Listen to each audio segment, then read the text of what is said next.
প্রথম বিষয় যেটা, পার্লামেন্টে কিন্তু মাননীয় প্রধানমন্ত্রী এবং বিদ্যুৎ জ্বালানি মন্ত্রী ওয়াদা করেছিলেন সার্ভিস চার্জ নেবেন না।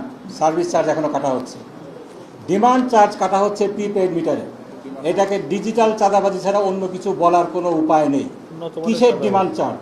কোনো ডিমান্ড চার্জে তো আমি যদি ডিমান্ড দেই তাহলে প্রথমে ডিমান্ড চার্জ দিতে পারে, প্রতি মাসে কেন ডিমান্ড চার্জ কাটবে?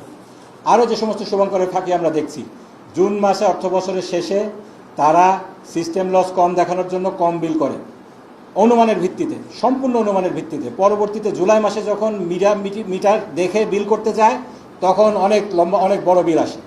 এক্ষেত্রে আরও একটা জিনিস আমাদের লক্ষ্য করছি আমরা, সেটা হলো যে এই যে ডেসা এই পিডিবি বিদ্যুৎ দিচ্ছে, যে ডিস্ট্রিবিউশন কোম্পানিগুলোকে দিচ্ছে, তারা ভর্তুকি দিয়ে এই বিদ্যুৎটা সরবরাহ করছে। পক্ষান্তরে যারা ডিস্ট্রিবিউশনের দায়িত্বে আছে তারা জনগণের কাছ থেকে বেশি বিল আদায় করছেন। এই যে দুইটা মিটারের যে পার্থক্য, এটা জনগণের সামনে তুলে ধরতে হবে।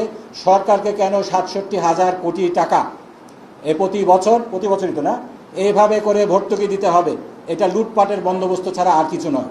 এজন্য আমরা বলছি জনগণের পকেট কাটা এই ধরনের ডিজিটাল চাঁদাবাজি এইটা বন্ধ করতে হবে।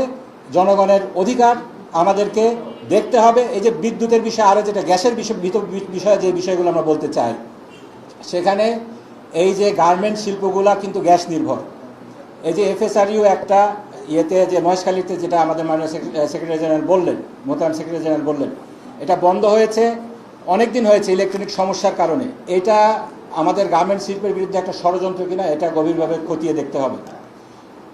প্রধানমন্ত্রী বাজেট বক্তৃতায় কিন্তু বলেছেন যে নতুন নতুন গ্যাস ক্ষেত্র ওনারা করবেন, কি বলে, নতুন করে খননের ব্যবস্থা করবেন। সেক্ষেত্রে কোনো বিনিয়োগ নেই, সেক্ষেত্রে কোনো পরিকল্পনা নেই।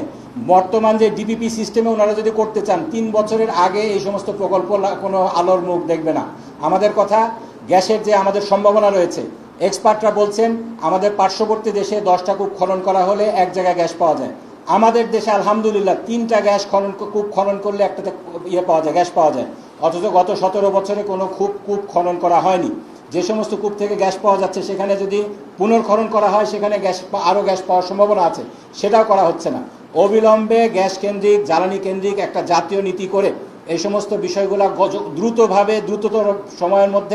দ্রুততম সময়ের মধ্যে বাস্তবায়নের মাধ্যমে গ্যাস সংকট সমস্যা সমাধান, বিদ্যুতের সংকট সমাধান করা প্রয়োজন। আর ওই যে একটা আমাদের এমপি সাহেব বললেন যে ক্যাপাসিটি চার্জের নামে হাজার হাজার কোটি টাকা এখনও সরকার পেমেন্ট দিচ্ছে। কুইক রেন্টাল পাওয়ার প্ল্যান্ট করেছিল, এগুলো একেবারে অপচয়। এটা বন্ধ করা দরকার। বিদ্যুৎ বিভাগে নিযুক্ত কর্মচারীরা প্রচণ্ড দুর্নীতিতে লিপ্ত। তাদের কারণেই কিন্তু এই সমস্ত ভুয়া বিল, ভুতুড়ে বিল, 500 টাকার বিলকে 5000 করা, আবার একটু ঘুষ দিলে বিল কমায় দেওয়া, এই সমস্ত কার্যক্রম কিন্তু বিদ্যুৎ বিভাগে আছে। এ ব্যাপারে সরকার সিরিয়াস না হলে আমাদের এই দুর্ভোগ কিন্তু কমবে না। ধন্যবাদ সবাই।